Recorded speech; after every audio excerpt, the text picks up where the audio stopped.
Informasi yang pertama, saudara, satu unit rumah warga di Desa Batero, Kecamatan Tenom, Kabupaten Aceh Jaya, dilalap si jago merah.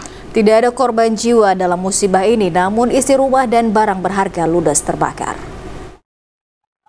Satu unit rumah milik warga Desa Batero, Kecamatan Tenom mengalami kebakaran sekitar pukul 22.20 waktu Indonesia Barat tadi malam. Dari video amatir warga terlihat kobaran api melahap rumah warga setempat. Para warga bersama dengan kepolisian, TNI, dan petugas pemadam kebakaran berjibaku untuk memadamkan api. Tak ada korban jiwa dalam musibah ini, namun barang berharga dan semua isi rumah tidak bisa diselamatkan akibat kobaran api dengan cepat melahap semua rumah.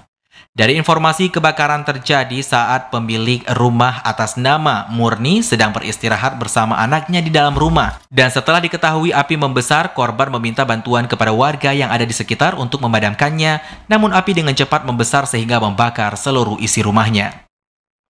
Kepala Desa Batero, Amran, mengatakan musibah yang menimpa warganya terjadi sekitar pukul 10.20 pada tadi malam.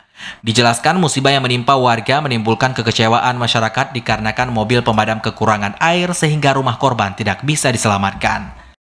Masalah kebakaran itu terjadi menurut laporan warga jam 10.20. Ada korban jiwa, Pak, dari musibah ini, Pak?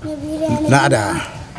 Oke. Untuk terkait pemadaman ini, bagaimana tanggapan Bapak untuk mobil pemadam kebakaran?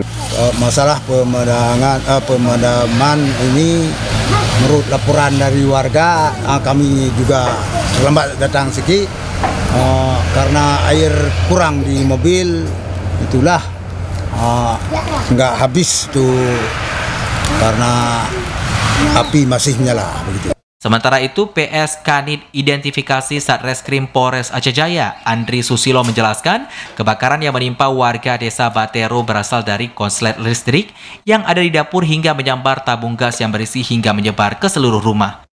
Sementara hasil kami olah TKP dari tim Inavis Aceh Jaya, diduga sementara akibat konslet listrik dari dapur. Habis dari dapur listrik, habis itu menyambar ke gas yang masih ada isinya, jadi makin melebar dan mudah terbakar karena semuanya dari kayu. Karena posisi saat itu aktivitas di rumah tidak ada apa-apa lagi, jadi diduga sementara dari konslet listrik. Saat ini para warga setempat mulai melakukan pembersihan puing-puing dan barang yang perlu diselamatkan. Atas musibah ini, pihak kepolisian meminta pemilik rumah untuk berhati-hati, terutama alat listrik karena kebanyakan kebakaran rumah terjadi akibat korslet listrik. Dari Aceh Jaya, Musliadi TVRI melaporkan.